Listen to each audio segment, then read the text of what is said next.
What happens when a highly decorated military hero returns home only to be treated like a criminal? Imagine the shock and disbelief as a peaceful evening quickly spirals into chaos. What would you do if your country, the very place you fought for, turned its back on you? In this video, you'll follow the powerful story of Diana Lawrence, a national hero, as she faces an unjust confrontation with a racist police officer. This video explores the emotional and societal challenges she encounters and how her journey sparks a nationwide movement for change. Stay tuned to witness the power of resilience and the call for justice. If you want to keep up with more inspiring stories and justice movements, subscribe to our channel now and hit the notification bell so you never miss out. What happens when a national hero comes home, only to be treated like a criminal? This is the burning question that sets the stage for a shocking and thought-provoking journey. Imagine the pride, the relief, the sense of accomplishment of returning home after a long, dangerous deployment only to be confronted by an unjust, life-altering encounter. It's the story of a high-ranking military officer, a leader who has served her country with honor, coming face to face with the prejudices of the system she defends. At its core, this is a story of contrasting worlds, the uniformed authority of a decorated officer colliding with the narrow, unforgiving lens of bias. When Diana Lawrence, an Army general, steps off the battlefield and into the suburban streets of her home, she expects peace. But what unfolds next is a confrontation that will challenge everything she believes about justice, power, and fairness. The evening begins like any other in a quiet suburban neighborhood. The street is bathed in the soft amber glow of streetlights, and the air is still with only the gentle hum of distant traffic and the rustling of leaves breaking the silence. It's the kind of peaceful night that promises a return to normalcy after years spent in war zones. Diana Lawrence, resplendent in civilian clothes, her military uniform a distant memory, makes her way home after a long journey, seeking nothing more than the comfort of her family and the routine of a life that feels far removed from the chaos of the battlefield. After years of overseeing high-stakes operations, she is finally ready to enjoy the quiet suburban life she's worked so hard to protect. But peace is fleeting, but when the truth about who she is comes out, everything changes. Stay with us as the calm night shatters into an unexpected confrontation. What happens next will unravel assumptions, expose prejudice, and lead us into a gripping narrative of survival, truth, and justice. This is more than just an encounter with a police officer. It's a story that forces us to question the very systems that are meant to protect us. This opening hook is designed to immediately captivate the viewer's attention by posing a provocative question, setting up the emotional stakes, and teasing a dramatic twist. The contrast between the peaceful suburban setting and the impending conflict introduces a deep sense of tension and builds anticipation for the story that's about to unfold. It promises an emotional journey, challenging the viewer's assumptions about authority, race, and justice. Diana Lawrence is no stranger to danger, sacrifice, or the weight of responsibility. A black woman who rose through the ranks of the U.S. Army to become a highly decorated general, Diana has spent over 2 decades in some of the world's most volatile conflict zones. From leading high-risk missions in Afghanistan to coordinating strategic operations in the Middle East, Diana has proven herself time and again as a brilliant and fearless leader. Her unwavering commitment to the country, her team, and the mission has earned her not just accolades, but the respect of everyone who serves alongside her. But now, after a grueling 2-year deployment, Diana is finally coming home. Her uniform, the symbol of a life lived under constant pressure, is replaced by the simple, comfortable clothes of a civilian. The familiar weight of duty has been traded for the quiet hope of a peaceful life, something she hasn't had the luxury to experience for years. This return, however, is not just the end of a deployment. It's the beginning of an entirely different battle. Diana's heart beats a little faster as she steps off the plane and into the arms of her waiting family. Her wife, Jenna, with her warm embrace and radiant smile, and their two children, Jaden 17 and Zoe 14, who have waited so long for this moment, welcome her home. There's an overwhelming sense of relief, but also a slight awkwardness as Diana finds herself adjusting to the slower pace of civilian life. The military is all she's known for so long. Now she's trying to navigate a world that feels almost alien to her. The family dynamic, once broken by distance, now settles into something beautiful, yet unfamiliar. The quiet suburban neighborhood where they've built a life offers comfort and normalcy. Jenna takes care of the home with an effortless grace. Zoe jokes about getting her driver's license, and Jaden shares his thoughts on college plans. These are simple moments, but they are precious to Diana, who has been separated from them for too long. She listens intently to their stories, grateful for their support, but something nags at her, an unsettling feeling she can't shake. The comfort of home is reassuring, yet it seems out of place against the backdrop of her military career. She has spent so many years making life and death decisions, and now she is reminded of the quiet weight of those choices. There is no battlefield here, but the scars of war are still fresh within her. To Diana, the late-night grocery run is supposed to be the quintessential mundane, domestic task, the kind of simple, everyday act that marks her return to normal life. As she strolls through the aisles, pushing her cart with the soft hum of the store's fluorescent lights overhead, she relishes the ordinary moments, picking out fresh vegetables, checking off her shopping list, and enjoying the calm pace of suburban life. It's a stark contrast to the high-octane, pressure-filled missions she has led in combat zones. She can almost taste the peace, the life she has longed for. Yet, as she makes her way to the checkout, she can't shake the feeling that something is off.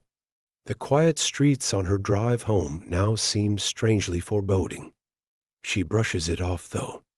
It's just the lingering tension of a life spent in conflict, but that sense of peace is short-lived. As Diana pulls out of the parking lot, a flash of blue and red lights cuts through the night. The familiar sound of a police siren blares behind her. She glances at the rearview mirror, uncertain of what's unfolding. She knows she's done nothing wrong. Her car is in perfect order, and she's followed all the traffic rules. Yet, there it is, the sudden, inexplicable feeling of being pulled over. It's just a routine stop, she tells herself. But deep down, she senses that this night won't be like any other. Something is about to change. This section builds the narrative arc of Diana's return, focusing on the emotional weight of her homecoming. The contrast between the battlefield and the peaceful suburban life she hopes to find sets up the tension that will lead to the impending conflict. It also provides insight into Diana's inner struggle, her adjustment to civilian life, and the challenges of balancing her military identity with the desire for normalcy. The grocery run acts as a symbolic moment, emphasizing the fragility of her return to peace. The introduction of the police siren serves as a pivotal moment that signals the impending disruption of this tranquility, setting the stage for the tension-filled encounter that follows. The streets of Diana Lawrence's neighborhood are a peaceful sight. The soft hum of her car engine as she drives through familiar, tree-lined roads offers her a rare moment of calm. It's late, and the quiet suburban environment is in stark contrast to the chaos she left behind overseas. For once, there's no mission briefing, no life or death decisions, to make only the simple, comforting rhythm of driving home. The journey home has been long, and she reflects on the challenges she faced during her deployment, the lives lost, the decisions that weighed heavily on her conscience, and the bond she formed with the men and women who fought beside her. She looks up to see the dimly lit houses of her neighborhood, each one a small symbol of the peace she's fought to protect. The gentle sway of the trees in the cool night breeze brings her comfort. She takes a deep breath, almost ready to finally shed the weight of her military life. As she drives, Diana's thoughts are interrupted by the flash of blue and red lights that suddenly illuminate her rearview mirror. Her stomach tightens instinctively, but she remains calm. She's been stopped by the police before, countless times, both as a civilian and in the military, though never like this. There's no reason for it, she thinks. The roads are clear, and she's in full compliance with traffic laws. But she doesn't argue. She simply pulls over to the side, her demeanor still composed. She gathers her documents, her driver's license, her registration, and insurance, and waits, taking deep breaths to calm her racing mind. Her years of experience in high-pressure situations have taught her that the best response to such encounters is to remain calm and cooperative. Her thoughts, while still on the events of the day, are now focused on the police officer who is about to approach her vehicle. As Diana waits for the officer to approach, her mind races with questions. Why has she been pulled over? The officer, Brian Blackwell, steps up to her car window with a stern expression on his face, his uniform neatly pressed, but his body language tense. He doesn't offer a friendly greeting, and his tone is far from welcoming. "Do you know why I pulled you over?" he asks, his voice cold. Diana doesn't hesitate. "No, officer. I don't," she replies politely, maintaining a calm composure. She hands over her license and registration, knowing that the best way to handle such situations is to avoid giving the officer any reason to escalate the encounter. But Officer Blackwell doesn't seem to be listening. His eyes scan her face, and then the documents she hands him, his gaze lingering a moment too long, almost as though he's searching for something. Diana feels a chill run through her, but she doesn't let it show. She's been in tense situations before, but she knows better than to give in to fear. "Step out of the vehicle," Blackwell commands abruptly, his voice sharper now. There's no reason for the sudden escalation, but Diana complies, stepping out of the car slowly. She keeps her movements deliberate and non-threatening, her hands raised slightly to show she has nothing to hide. The moment Diana steps out of her car, the situation begins to spiral out of control. Blackwell's demeanor shifts from suspicion to aggression. His movements become more forceful as he orders her to move toward the front of the vehicle. "What's going on, officer?" Diana asks calmly, but Blackwell ignores her question, shoving her firmly against the hood of her car with an aggression that surprises her. "Hands behind your back," he barks, and before she can react, Diana feels the cold, unforgiving metal of handcuffs tightening around her wrists. The situation has gone from a simple traffic stop to a full-on confrontation in a matter of moments. Diana remains silent, her mind racing as she struggles to process what is happening. She's done nothing wrong. She's been calm, cooperative, but the officer isn't listening to reason. The injustice of the situation hits her like a wave. How did things escalate so quickly? What is it about her that has triggered such aggression? These questions swirl in her mind as the weight of the handcuffs settles in. Despite the physical restraint, Diana doesn't lose her composure. She knows that staying calm is the key to surviving this. But deep down, a cold fury starts to burn within her. She's been through war zones, faced enemies who would do anything to harm her, but this feels different. This feels like a betrayal by the very system she's worked so hard to protect. As the officer presses Diana against the hood of the car, the quiet of the neighborhood begins to shatter. Bystanders who had been going about their evening routines now stop in their tracks, some unsure of what they're witnessing, others immediately pulling out their phones. A few begin recording the incident, their cameras capturing every second of the escalating situation. Diana can hear voices rising in the background, confusion at first, and then anger. The bystanders are starting to realize what's happening, and their shock quickly turns to disbelief. What's going on? One voice asks, loud enough for Diana to hear, she didn't do anything.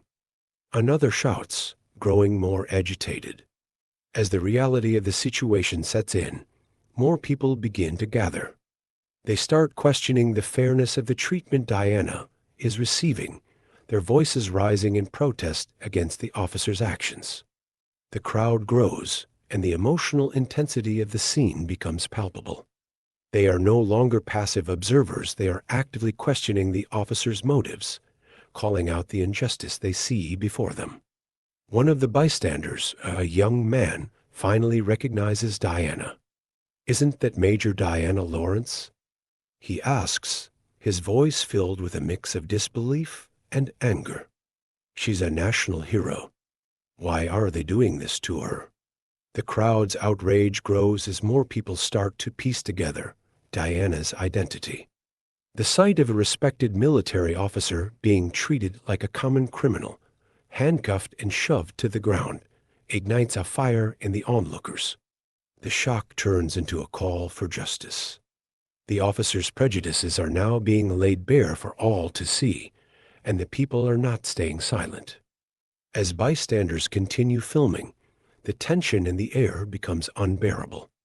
Diana remains silent, but the injustice of what's happening is starting to sink in. She's no longer just a victim in this situation. She is now a symbol, and the public's support is becoming a force that no one can ignore. But what happens next? Will Diana be able to stay calm and navigate this escalating situation? And what will the officer's fate be once the truth is revealed? The street is filled with a mix of confusion and disbelief as bystanders watch the unfolding scene. Phones are immediately pulled from pockets, and the familiar red light of recording cameras begins to flicker. The crowd is small at first, just a few people passing by, but as the incident escalates, more individuals are drawn into the commotion.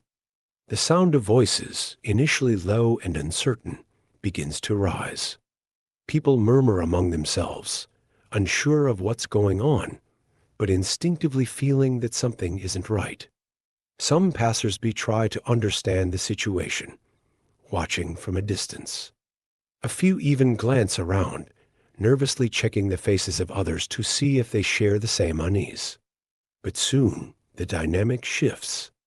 The air, thick with the weight of the moment, feels heavy as the realization starts to settle in. A black woman, who is merely trying to walk home, is being unjustly treated by law enforcement. The feeling in the air changes from passive observation to active participation. As the scene plays out, the crowd grows, their concern for Diana intensifying with each passing second. At first, it's hard to tell if anyone is really sure of what's happening. But when someone in the crowd, one of the onlookers, finally recognizes Diana, everything changes. Her reputation as a national hero, a military officer with decades of service, quickly shifts the perspective of those watching. The crowd's initial confusion and skepticism turn into shock. They can now see the full scale of the injustice unfolding before them. The recognition of Diana by one of the bystanders causes a ripple effect. The murmurs turn into exclamations of disbelief, and whispers of, "She's General Lawrence," begin to spread like wildfire.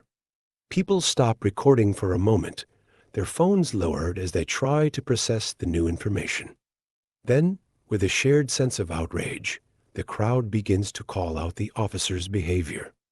The injustice of a national hero being treated like a criminal, stripped of her dignity and subjected to unnecessary aggression, fuels the anger of everyone present.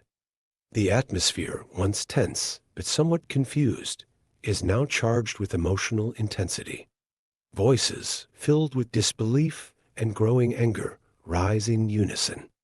There's an unmistakable sense of unity in the crowd, a collective desire for justice and accountability. As more people become aware of Diana's identity, their support for her grows louder, more vocal. They call for the officer's accountability, demanding that the truth of the situation be heard and seen. Many of the onlookers now begin filming, their phones capturing every second of the encounter. They understand the power of documentation, the necessity of recording this moment, not just for themselves, but for everyone who needs to see the reality of what is happening. As more videos are shared online, the truth about the wrongful treatment of Diana begins to spread like wildfire, sparking national conversations. But in this moment, on the street, it's about the immediate outcry, a community demanding justice for one of its own. There is no turning back now. The crowd's anger is palpable, their calls for justice growing louder with each passing second. What started as a quiet, ordinary evening has now become a battleground for the truth. People are standing up, speaking out, and calling for change. The tension in the air rises, and the pressure is mounting on Officer Blackwell to answer for his actions. This moment will not be easily forgotten by anyone who witnessed it. It's a stark reminder that sometimes the most important battles for justice are fought not on battlefields, but in everyday moments like a routine traffic stop that should have never happened. As the tension escalates between Diana and Officer Blackwell, the air grows heavier with uncertainty. But just as the situation is on the verge of spiraling completely out of control, the sound of approaching sirens breaks through the charged silence. Officer Carla Ward, a seasoned law enforcement officer known for her professionalism and ability to handle tense situations with grace, arrives on the scene. Carla is a veteran of the force, with years of experience navigating the complexities of law enforcement and community relations. She's seen her fair share of escalated situations, but she's earned a reputation for her level-headedness and unwavering fairness. As she steps out of her patrol car, her calm demeanor immediately stands in stark contrast to the chaos unfolding before her. Her eyes quickly scan the scene, and the moment they land on Diana, her expression shifts. There's a subtle recognition in her gaze, something that tells Diana that Carla understands the gravity of the situation. Carla isn't just any officer. She's someone who knows the weight of the uniform, the responsibility it carries, and the respect it demands.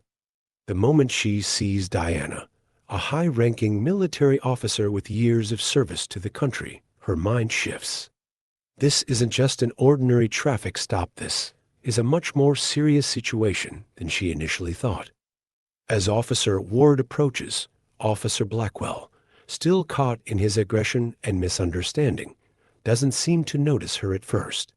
He's so wrapped up in his own actions, so certain of his right to dominate this interaction, that he doesn't even notice the arrival of backup. But as Carla draws closer, her presence commands attention. The realization slowly dawns on Blackwell. The woman he's just handcuffed and thrown against the car isn't just some random citizen. She's an officer of great importance.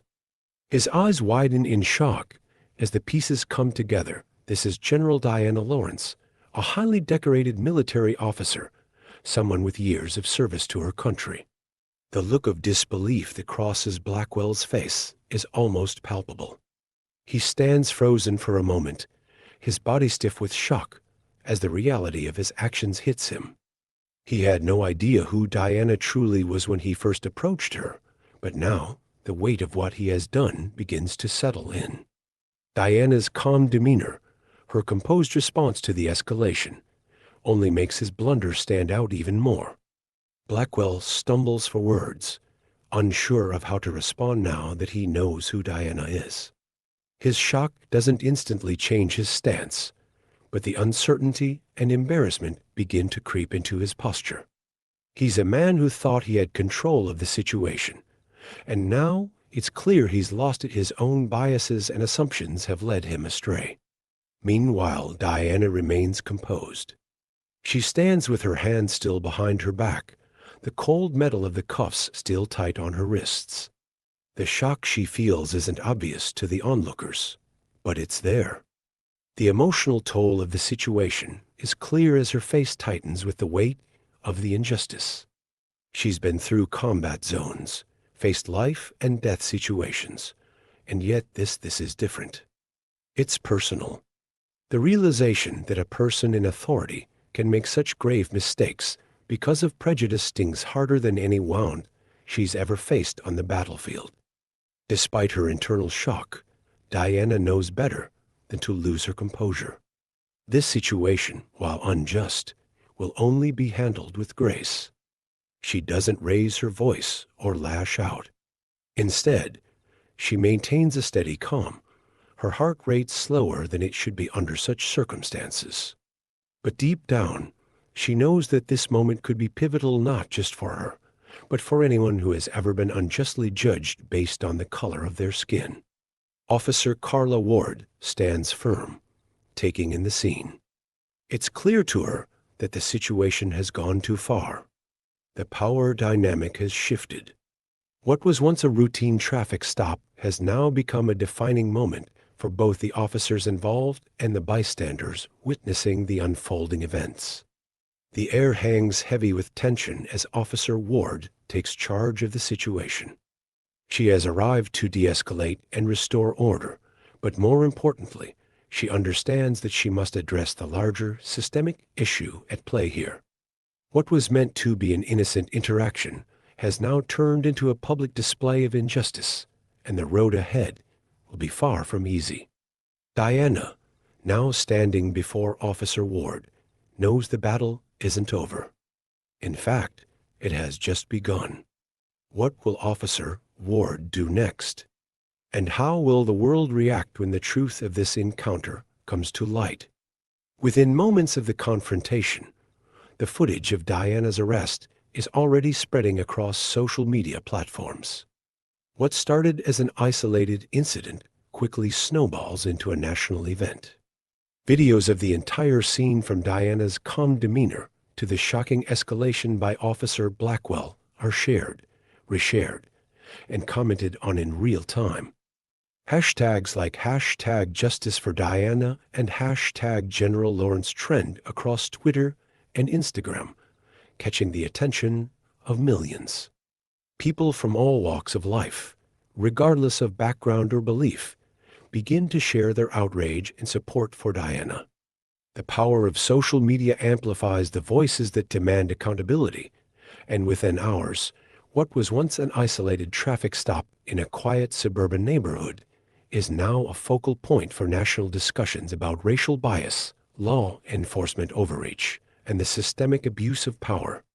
Doesn't just call for the punishment of a rogue officer. It calls for a larger reckoning with the ingrained prejudices within the very institutions meant to protect citizens. The emotional weight of the situation is undeniable. Videos of bystanders expressing disbelief and anger are viewed by millions, and comments flood in from all over, each one adding fuel to the fire. As more people recognize Diana for who she truly is, a highly respected military officer, the injustice she faced becomes even more apparent. The contrast between her calm professionalism and the aggression of Officer Blackwell becomes the focal point for conversations about how Black individuals, particularly women of color, are disproportionately targeted by law enforcement. This isn't just a viral video, this is a moment of collective reckoning, one that cannot be ignored. It transcends the individual and becomes a symbol of something much larger. News outlets quickly pick up the story, broadcasting it across the nation. Television channels dedicate entire segments to the footage, dissecting the actions of Officer Blackwell and questioning why such an interaction escalated in the first place. As the news cycle begins to turn its focus to the incident, reporters interview bystanders who witnessed the arrest, some of whom openly call for justice. Their voices become part of the narrative as the nation begins to demand answers. The public outcry intensifies when key figures, including politicians, celebrities, and civil rights leaders, speak out about the incident. Politicians on both sides of the aisle condemn Officer Blackwell's actions, with many calling for an investigation into the broader issue of police bias and misconduct. Celebrities with large social media followings lend their voices, ensuring that the issue remains in the public eye. Civil rights organizations demand systemic reforms, urging law enforcement agencies across the country to adopt better training protocols and more stringent oversight mechanisms. For Diana, the media frenzy is overwhelming. While she is grateful for the support, the attention is intense and invasive. Her face, once a symbol of quiet dignity, is now plastered across news outlets, her name becoming a rallying cry for change. While she has always fought for justice in her military career, the battlefield she now faces feels different. It's one she's never trained for. The outrage from the public reaches a boiling point as more footage emerges, revealing the full extent of the mistreatment Diana endured. Her status as a high-ranking officer only deepens the injustice that people perceive. Diana was not just a black woman on the street. She was a highly decorated leader, someone who had dedicated her life to serving the country. The fact that she was treated with such disdain by someone who should have protected her hits a nerve across the nation. Protests begin to form in various cities, demanding justice not just for Diana, but for all those who have been victims of racial profiling and police brutality. Social media continues to be flooded with messages of support, not just for Diana, but for the broader movement for change. People from across the globe show solidarity, using Diana's case as a symbol of the larger struggle for racial equity and justice in law enforcement. Veterans of all races, including those who served alongside Diana, rally behind her, sharing stories of her bravery and leadership. They make it clear that her military record speaks for itself, and the idea that she would be treated as a criminal based on her race is not just offensive, it's a betrayal of everything they fought for. The momentum builds, and national conversations about systemic racism, police reform, and the need for change become the focus of every news channel and every social media platform. Politicians from local to federal levels begin discussing new proposals for police oversight and accountability. People, united in outrage, demand tangible reforms that will prevent another incident like this from ever happening again. What began as a private, personal injustice now has the potential to alter the course of history. Diana Lawrence, once a military hero quietly returning to a peaceful life, is now at the center of a movement that seeks not just to hold one officer accountable, but to examine the entire system that allowed this to happen. The world now knows her story. And with it, the fight for justice and reform in law enforcement is no longer something people can ignore. Diana has become a symbol of resistance and resilience, standing not just for herself, but for every person who has ever been unjustly treated based on their race. As the movement gathers steam, Diana's journey has only just begun. In the immediate aftermath of the incident, Officer Blackwell is placed on administrative leave as an internal investigation into his actions begins. The news spreads quickly, with local and national media outlets eager to cover the story. A swarm of journalists arrives at Blackwell's home, cameras flashing as they attempt to catch a glimpse of the officer who has now become the center of a nationwide controversy. His once peaceful neighborhood is now marked by the flashing lights of news vans, the reporters eagerly trying to get a statement from him or his family. Within his own precinct, colleagues begin to distance themselves from Blackwell. Some express their shock and disappointment over his actions, while others remain silent, unsure of how to respond. The tension is palpable. There's a growing realization that Officer Blackwell's behavior has not only harmed his career, but also tarnished the reputation of his entire department. His previously unshakable confidence begins to crack as the weight of his actions and the public outcry build. As Blackwell watches the news coverage of the incident, he begins to realize that the situation is not just about one mistake, it's about something much larger: his role in perpetuating systemic racism within law enforcement. The recognition of his misconduct becomes undeniable, and with it, the overwhelming pressure to confront what he's done. In the early days following the incident, Officer Blackwell tries to defend his actions.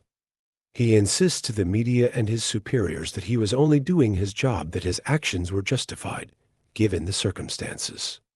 His initial defense is rooted in a belief that he acted according to protocol, though it's clear to everyone else that his assumptions were influenced by racial prejudice. But as the media frenzy continues and the public's outrage only deepens, Blackwell's defense begins to feel increasingly hollow. Public opinion turns against him, and as he watches protests erupt and calls for justice grow louder, he starts to spiral emotionally. The once strong officer who prided himself on his duty and his sense of right and wrong begins to question everything he thought he knew about his role in law enforcement. The mounting pressure reveals cracks in Blackwell's psyche. He isolates himself from his peers, retreating into the solitude of his home. At night, he replays the incident over and over in his mind, wondering if he could have done things differently. His thoughts grow darker as he comes to terms with the fact that his actions born from ingrained biases have ruined his career and left him with a stain on his record that he cannot easily erase. Unable to escape the enormity of his actions, Officer Blackwell begins the painful process of self-reflection. Recognizing the need to change, he enrolls in workshops and training sessions on race, bias, and law enforcement reform. At first, he resists the idea that he needs to change. But as the sessions progress, Blackwell begins to slowly realize the extent of his own prejudices and how they have shaped his interactions with the public, particularly Black and minority communities. The workshops push him to confront his own internalized racism, something he had never fully acknowledged before. For the first time, Blackwell starts to understand how deeply his biases affected his judgment, especially in situations where race played a role. The guilt of realizing that he has harmed someone, Diana, a highly respected officer who served her country with distinction, becomes overwhelming. It is here, in the quiet moments of reflection, that Blackwell realizes the true cost of his actions, not just the professional consequences, but the personal toll of confronting his own failures. When Diana finally arrives home after the harrowing incident, she is greeted by her family. Her wife, Jenna, and their two children, Zoe 17 and Lucas 14, stand in the doorway, their faces a mixture of concern and confusion. Diana can see the worry in their eyes, and for a moment, she feels the weight of the night's events bear down on her. The woman who had fought in war zones, commanding troops and leading missions with authority, now stands before her family feeling utterly vulnerable. Jenna pulls her close, wrapping her arms around Diana, but there is an unmistakable tension in the embrace. Jenna is supportive, yes, but she is also shaken, deeply disturbed by the injustice her wife has just faced. She's unable to understand how a decorated officer, a hero in every sense of the word, could be treated with such blatant disregard and hostility. Jenna's frustration is compounded by her helplessness. She cannot protect Diana from this, and it breaks her heart. Once the kids have gone to their rooms, Diana and Jenna sit down to talk. Diana opens up in a quiet moment of vulnerability. She reflects on the humiliation she feels, despite her decades of service. Even after 30 years of service, she says softly, "I'm still just a suspect to some." Her words hang heavy in the air, the weight of her pain reflected in the tears that threaten to spill from her eyes. Jenna listens without interrupting, but her own emotions are clear. She's angry, for sure, but more than anything, she feels a deep sadness. She can't comprehend how Diana, a woman who has sacrificed so much for her country, could be treated this way in her own neighborhood. There's a lingering sense of helplessness as Jenna holds Diana's hand, trying to be strong for her, but knowing that nothing can take away the sting of the evening's events. Zoe and Lucas are both visibly upset by what happened. Zoe, at 17, feels the anger of someone who has just begun to understand the complexities of racial inequality in the world. She's scared for her mother, but she's also furious that something like this could happen to her, of all people. "How could they do that to you, Mom?" she asks, her voice trembling with disbelief.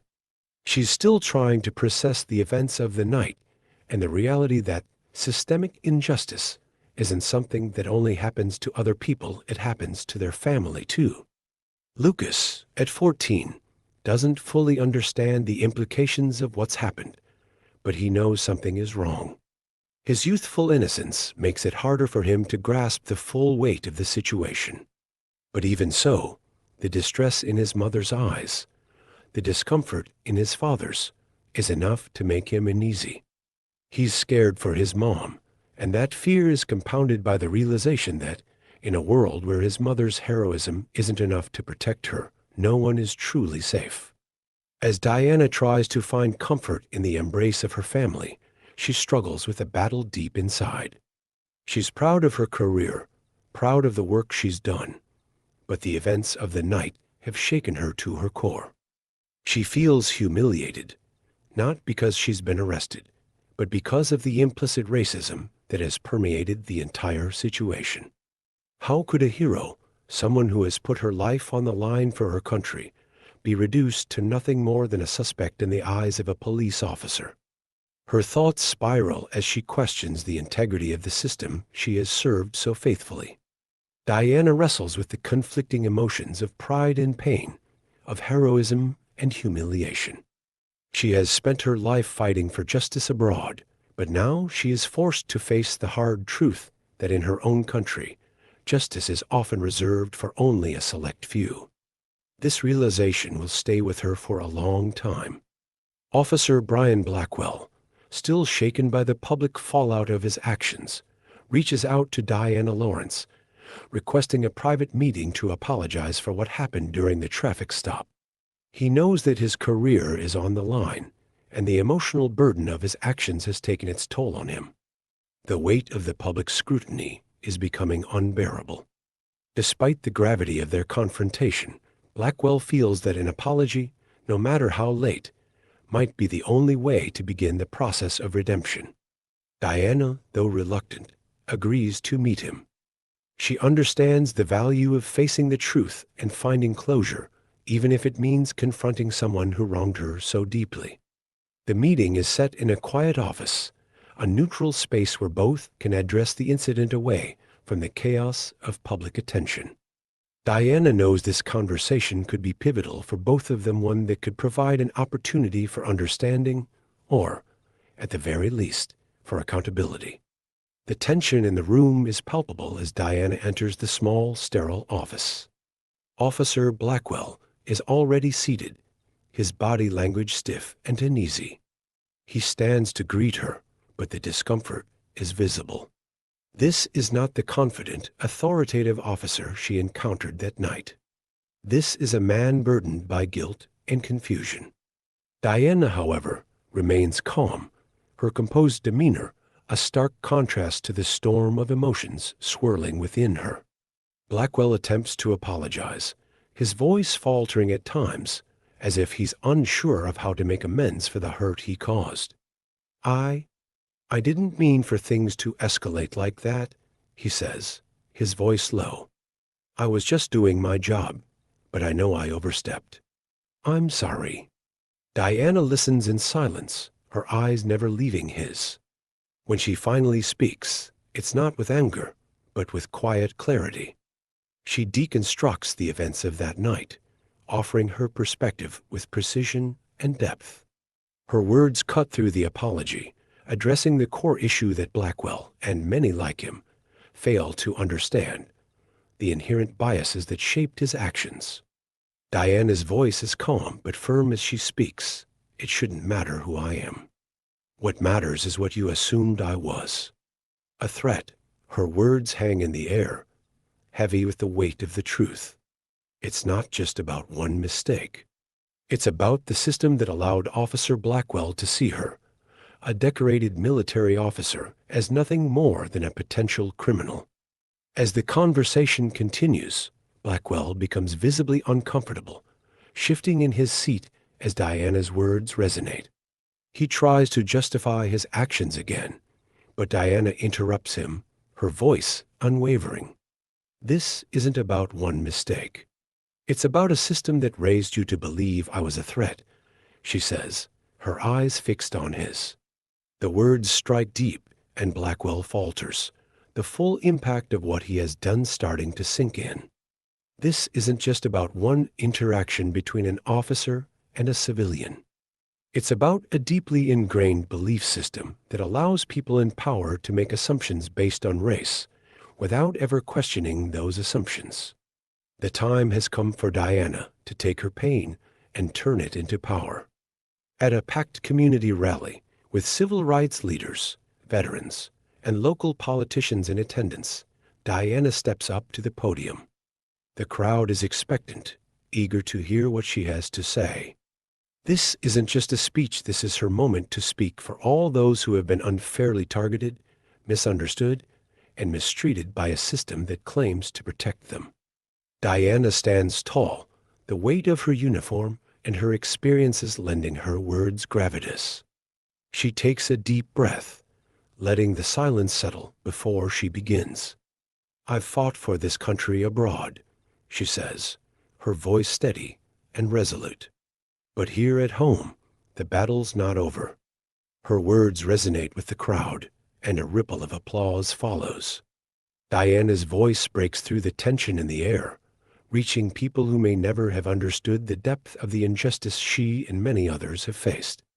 This speech is not just a personal catharsis for Diana. It is a call to action for every person who has felt powerless in the face of systemic racism. Diana doesn't just speak for herself. She speaks for every person who has faced discrimination, every person who has been silenced, every person who has been treated like they don't belong. We must demand change, she declares. We need reforms in police practices. Transparency, accountability, and civilian oversight are not just ideals, they are necessities. Her words are direct, demanding, and clear. She calls for an end to the practice of treating certain citizens as inherently suspicious simply because of their race. She emphasizes that it's not enough to change one officer's behavior. It's about changing the system that allowed such behavior to flourish in the first place. But Diana doesn't stop at calling out the injustices. She also stresses the importance of unity and collective action. This fight is not about division, she insists. It's about coming together to create a better, fairer world for everyone. Diana urges the audience to join the movement for justice, to stand together in the face of adversity, and to push for the change that is long overdue. Her call is not one of anger but of hope. She reminds everyone in the crowd that this battle can be won, but it will require collective effort. Together, she says, we can make a difference. Together, we can create a world where no one is judged based on the color of their skin or their past, but on who they are and what they stand for. The crowd erupts in applause, the energy palpable as they begin to rally behind her message. Diana has not only shared her pain, she has turned it into a beacon of hope for those who need it most. Through her words, she becomes a voice for the voiceless, and the movement for justice gains strength and momentum. In the aftermath of Diana Lawrence's viral confrontation with Officer Blackwell, a shift begins to take place in the country. Diana, though still processing the trauma of the event, realizes that this incident is not just an isolated incident, but a symptom of a much larger problem. This realization sparks the birth of a nationwide movement. Diana, alongside a team of trusted allies, helps form the Citizens for Equal Justice Coalition. The coalition's mission is clear: push for real, tangible reforms in law enforcement policies that would ensure accountability, transparency, and justice for all citizens, regardless of their race or background. The coalition's formation garners immediate attention, with Diana's name and the cause behind her gaining traction. She becomes a symbol of resilience, not only for Black Americans, but for all people who have ever felt unjustly treated by the system meant to protect them. The coalition's primary goal is to hold law enforcement accountable, to end the cycle of bias and racial profiling, and to ensure that such unjust actions never go unchecked again. As the Citizens for Equal Justice Coalition gains momentum, Diana and her team advocate for a series of concrete policy changes. Their primary objectives focus on addressing the flaws within the law enforcement system that led to the tragic and unfair treatment of Diana herself. One of the first initiatives the coalition pushes for is mandatory body cameras for all officers on patrol. Body cameras, they argue, would provide transparency, hold officers accountable, and protect both the public and the officers from unjust accusations. The body camera initiative is coupled with a call for civilian review boards, where ordinary citizens would have a say in the oversight of police officers' actions. These boards would allow for more balanced investigations into complaints about officer misconduct, ensuring that law enforcement is held to a higher standard. Another key policy change is the push for more stringent officer accountability measures, including thorough psychological evaluations and racial bias training for law enforcement officers. Diana emphasizes that true justice can only be achieved when police officers are properly trained to recognize and combat the implicit biases that affect their decision-making. These changes, Diana insists, are vital for rebuilding trust between law enforcement and the communities they serve. The Citizens for Equal Justice Coalition doesn't just stop at policy proposals. They work tirelessly to mobilize support from all sectors of society: military leaders, civil rights activists, politicians, and citizens alike. Diana uses her reputation as a military leader to reach out to high-ranking officers, veterans, and military personnel, asking them to stand behind this movement for justice. She knows that change will only come if the people in power, people who understand discipline, accountability, and respect, are also committed to ensuring systemic reform. Her work also extends to building bridges with civil rights organizations, leveraging their grassroots experience to amplify the movement's message. Local protests and marches are organized with a focus on gathering signatures, educating the public, and pushing for legislation at both the state and federal levels. The movement's reach quickly grows nationwide, resonating with citizens from all walks of life. Young people, communities of color, and allies across the country recognize the importance of standing together in the fight for equality. The voices of Diana and the Citizens for Equal Justice Coalition echo in every corner of the nation, and people are beginning to demand that their voices be heard. What began as a single incident of injustice is now a movement for the betterment of the entire country. While Diana's actions are leading to a broader cultural shift, Officer Brian Blackwell is undergoing a personal transformation of his own. The weight of what he did that night is impossible for him to shake off. After being placed on administrative leave, Blackwell finds himself grappling with shame, guilt, and a sense of responsibility for his actions. It is clear that his career is hanging by a thread. However, it is also clear that he has a rare opportunity to change, to seek redemption. Determined to understand the depth of his own prejudices, Blackwell starts attending workshops and training sessions on race, bias, and law enforcement reform. These sessions are uncomfortable for him, challenging the views he had carried for years. The realization of how deep his biases ran is painful, but it is also eye-opening. He learns about the systemic nature of racism, how even well-meaning individuals can perpetuate injustice if they are not self-aware. During this period of reflection, Blackwell's internal struggle intensifies. He begins to see how his actions towards Diana, a respected military officer, were shaped not just by his momentary anger, but by years of implicit bias that went unchecked. For the first time, he is forced to confront his own complicity in a system that allowed prejudice to thrive. His road to redemption is not easy, but it is an important step in the journey to make amends. Despite the public backlash and the alienation he faces from his colleagues, Blackwell slowly begins to earn respect for his efforts to change. At first, many people are skeptical of his transformation. They see his past actions as unforgivable, and the idea that someone like Blackwell could genuinely reform feels distant. However, as Blackwell continues to volunteer with Diana's coalition, working behind the scenes to help promote systemic change, people begin to take notice. Though shunned by some, his willingness to engage in uncomfortable conversations about race, bias, and accountability begins to show the people around him that change is possible. His quiet efforts speak louder than his past mistakes.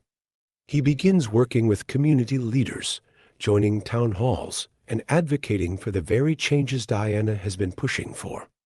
In the end, Blackwell's journey of transformation is not just about seeking forgiveness for his actions, but also about reshaping his identity as a law enforcement officer. It is about understanding that the work of reform is ongoing and that real change starts from within. The movement ignited by Diana Lawrence's encounter with Officer Blackwell catches the attention of the highest levels of government. The House Judiciary Committee, prompted by widespread public outcry and the momentum from grassroots movements, opens formal hearings on police reform. Diana, now a national figure, is invited to testify. As she enters the room, she's met with the gaze of lawmakers, civil rights leaders, and members of the public who have been watching her journey unfold. Her presence is powerful yet calm, embodying the same strength and poise she's displayed throughout this ordeal. The committee room is full, but Diana is the focal point. She delivers a speech that will go viral within hours. The weight of her words resonates deeply with everyone in the room and beyond. Diana's key line, "Justice must be proactive, not reactive," captures the essence of what she's been advocating for: a shift in the justice system that requires action before injustice occurs, rather than only reacting when the damage is done. This speech strikes a chord not only with the public, but with politicians and activists who see it as a blueprint for how law enforcement must change moving forward. Her voice is firm, yet compassionate. Diana speaks not just as a victim of an unjust system, but as a seasoned leader with a vision for a better future. She calls for bold reforms, stronger accountability for law enforcement, mandatory body cameras for officers nationwide, and comprehensive bias training. But she also stresses the importance of community involvement in policing decisions, suggesting that the people most affected by the system should be part of shaping its future. Her testimony doesn't just stand as an emotional plea for change. It is a powerful call for a nationwide commitment to justice. Diana's words become a turning point in the national conversation about police reform. The immediate aftermath of Diana's testimony is swift and impactful. Several weeks later, new federal legislation is introduced, aiming to tackle police misconduct, systemic racism, and to ensure more transparent policing practices across the nation. The legislation is in direct response to the movement that Diana helped start, and her testimony serves as its backbone. The Justice for All Act, one of the landmark reforms, mandates the use of body cameras by all law enforcement officers during interactions with the public, ensuring that officers are held accountable in real time. This law also mandates civilian review boards that give communities a voice in police oversight. Diana's advocacy for bias training and the creation of a national database to track complaints against police officers further reinforces the push for systemic change. As the bill makes its way through Congress, it sparks heated debates. Some lawmakers fiercely oppose the sweeping changes, fearing they will infringe on police autonomy, while others argue that these changes are long overdue. Despite the pushback, Diana's testimony has given the movement an undeniable momentum, and for the first time, there is genuine hope that reform could become a reality at the federal level. After the whirlwind of national attention and legislative progress, Diana takes a moment to reflect on everything that has transpired. In the calm of her home, surrounded by the familiar faces of her wife, Jenna, and their two children, Zoe 17 and Lucas 14, Diana reflects on the personal toll of this journey. The kids, who are initially terrified by the events of that fateful night, now look at their mother with admiration and pride. They've witnessed the transformation of their mother from a military leader to a national symbol of justice and resilience. As Diana sits quietly with Jenna, the weight of their experiences hangs heavy. They've been through so much together, years of separation during Diana's deployments, the fear and uncertainty of that terrifying night when Diana was wrongfully detained, and the emotional toll of a system that failed her. Yet, despite it all, they've grown stronger as a family. Diana's emotional vulnerability surfaces when she admits, even after 30 years of service, "I'm still just a suspect to some." This quiet admission reveals the struggle that even heroes like Diana face when they return home. Jenna, ever supportive, reassures Diana that the world now sees her for who she truly is, not just as a soldier, but as a force for change. Zoe and Lucas, though still grappling with the unfairness of what happened to their mother, have begun to see how their family's experience is part of a much larger narrative. Diana's journey has been nothing short of extraordinary. From a decorated military officer in combat zones to a fierce advocate for justice in her own country, her story resonates deeply across the nation. Her legacy isn't just defined by her achievements on the battlefield, but by her unwavering commitment to ensuring that justice is done, no matter the cost. Her story is now being taught in schools and discussed at town halls. She has become a case study in leadership, humility, and justice, an example of how one person's determination can ignite a movement that challenges the status quo and leads to tangible change. Diana's impact is far-reaching, with communities across the country calling for the same reforms that she has championed. People who had once felt powerless now see hope in Diana's fight. As her story continues to inspire those who have long been marginalized, it sparks conversations about accountability, equality, and the need for a justice system that truly serves all its people, not just a select few. Her legacy will be felt for generations to come, not only because of the laws she helped pass, but because she showed the world that true heroes fight not just for the battles they are sent to, but for the battles that will create lasting change. In the wake of Diana Lawrence's unwavering fight for justice, the local police department begins to see the first tangible signs of reform. The community's voice has been heard, and public pressure finally forces the department to act. As part of the ongoing efforts to restore public trust and increase accountability, key reforms are put into place. The department institutes mandatory body cameras for all officers, ensuring that their interactions with the public are properly recorded and can be reviewed for misconduct. There is also a renewed focus on bias training, ensuring that officers are equipped to recognize and combat prejudice in their daily interactions. These reforms are a direct response to the growing national conversation on police misconduct and systemic racism, and while they are just the beginning, they represent a significant step toward justice. The Oversight Board, which had previously been a mere formality, is now empowered and active. They hold their first public hearing, where citizens, civil rights leaders, and activists come together to discuss the progress and areas of improvement.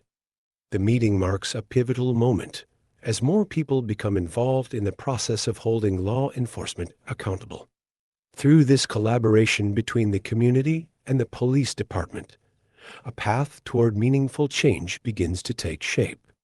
The hearing also focuses on policies designed to increase transparency in police practices, with a special emphasis on improving the treatment of marginalized communities.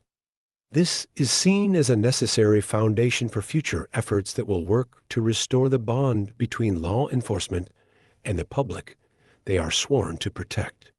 While Diana Lawrence's journey has been an emotional and difficult one, the impact of her courage is now creating waves of change that will continue to resonate far beyond the local police force.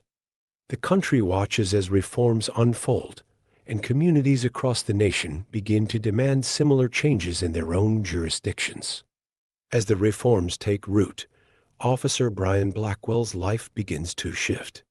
Though he still faces criticism for his actions on that fateful night, Blackwell is committed to making amends. He recognizes that his involvement in Diana's ordeal was not just a mistake, it was the result of deeper, systemic issues within law enforcement. In the months that follow, Blackwell begins to attend workshops on bias and accountability in policing. He volunteers with Diana's Citizens for Equal Justice Coalition, helping to train new recruits on how to approach their work with a stronger commitment to fairness and transparency. This effort is part of his personal journey toward redemption. Although he is still shunned by many of his former colleagues, Blackwell slowly earns the respect of those around him. His willingness to confront his past, to admit his mistakes, and to help others learn from them demonstrates that growth is possible even for those who have made grave errors. His transformation becomes a symbol of the potential for change, showing that true reform doesn't just involve laws, but a shift in mindset and values. His involvement in these efforts, though subtle and quiet, reflects the slow but steady work of repairing a broken system.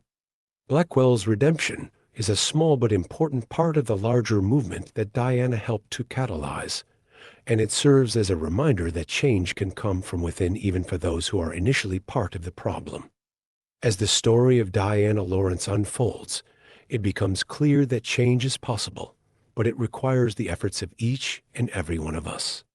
Diana's fight for justice is not over, and neither is the need for ongoing reform within our police departments and justice system.